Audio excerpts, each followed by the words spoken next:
Hi, and welcome to this edition of Research Corner. My name is Kevin Hill, here with Tony Mulvey. What's going on? Good to be back in the studio. I was going to say, good to have you back. I mean, you've been gone for, what, 3 weeks? 3 weeks, yeah. So Awesome. we're back in the studio. We did an amazing survey over the last 3 weeks, and we're going to talk a little bit more about it now. It's all about contract market and the spot market. Yeah, and this has been the theme that we've had recently talking about it, was we've seen this rapid decline in the spot market. You haven't seen it necessarily on the contract side, but this kind of gives little insight into how shippers and carriers and brokers were thinking. Yeah, it's always interesting talking about it when the market turns like it has. With spot markets, spot rates going down, you always hear this echo of, well, that's not the contract market. Yeah. The contract market's going to hold up.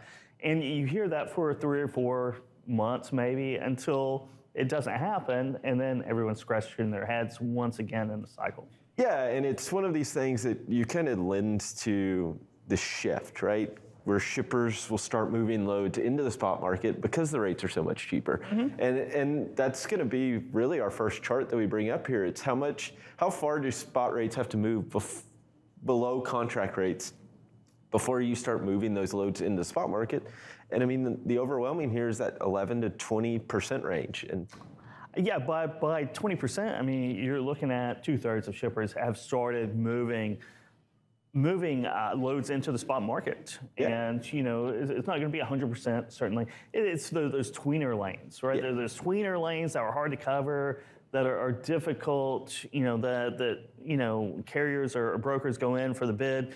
They bid it to get other business. You know, no one really wants it. So that goes in the spot market. And then anything that is somewhat irregular, not your normal drop and hook loads. yeah, and it leads to this bidding down. I mean, it's the cyclical impact of where it just drives spot rates into the ground almost. I mean, Yeah, race to the bottom. yeah, don't be the bottom, or don't be the most expensive, because you're just not going to end up getting the freight at this point. The value of finding that truck a year ago was extremely valuable. Just getting consistent loads and carriers to show up as a broker. That the value of that right now is trending towards zero. Yeah, and we'll bring up our next chart here, and it'll be kind of what you were talking about, how much of that freight will move to the spot market, right? And we'll see it's really in that 10 to 20% range is that sweet spot of the freight, and it really is kind of what we're already seeing. I mean, that tweener, that's right in that sweet spot, I guess. Yeah, it's the loads that I won't say nobody wants, because as a freight broker, that's how you make your money on those loads that are a little bit difficult to cover, a little bit, you know, they're going into the middle of nowhere sometimes. Yeah. They have some complications to it, to where they're difficult to price, difficult to move.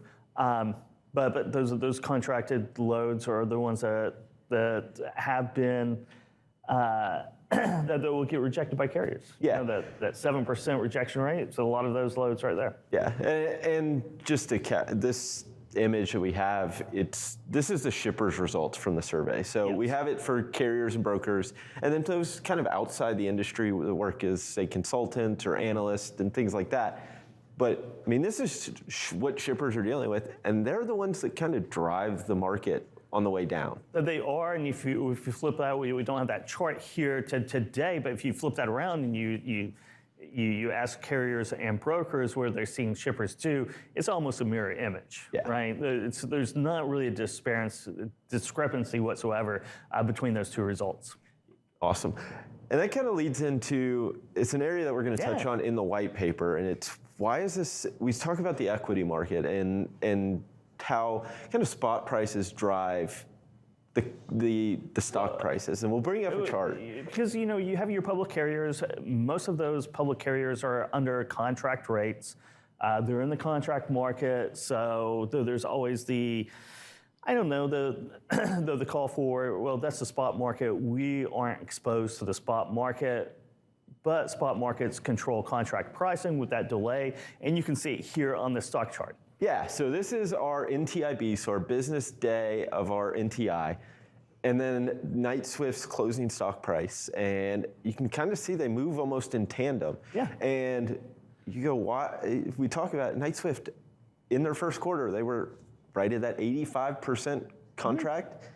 Well, guess what? Your spot prices are what are driving those contracted rates, which will end up driving the fundamentals for Knight-Swift in the coming quarters. And if you think about the stock market, the thought is it's a forward-looking indicator of what's to come. And I mean, this is a perfect example of it, right? It is, yeah. So they might not be exposed, they're not exposed to the spot market, but they are exposed to the spot market, and you can see it in their, exactly what you said, in their trading. It's a mirror image. If you throw the other public companies in there, no matter what their contract to spot mixture is, you're going to see the same correlation to that. If you go to the oil market, you're going to see, no matter what oil company it is tied to the spot price or the WTI price of crude. I mean, it's just the way it is. Yeah, we were talking about it, 2020. I mean, They're the oil worst companies, performing stocks. yeah, and now they're the best. And you look at what the spot price for oil's done, and it's just boomed. And that's what ultimately that's what you're seeing, and you see it in transportation. In transportation, you're going to see 2021, they're one of the best performing stocks, that industry, right? It's going to be one of the poorest ones in 2022. Yeah, and ultimately, I mean, it's the case. And what's interesting though is it happens to some that aren't necessarily even pure truckload carriers, right? No. It happens. It's a wide berth. That, If you have any exposure to it, you're going to get hit with the spot market pricing absolutely. in your equities. So. Awesome. Well, that does it for this edition of the Research Corner. We're going to take a quick break, but we'll be back with our roundtable discussion for today.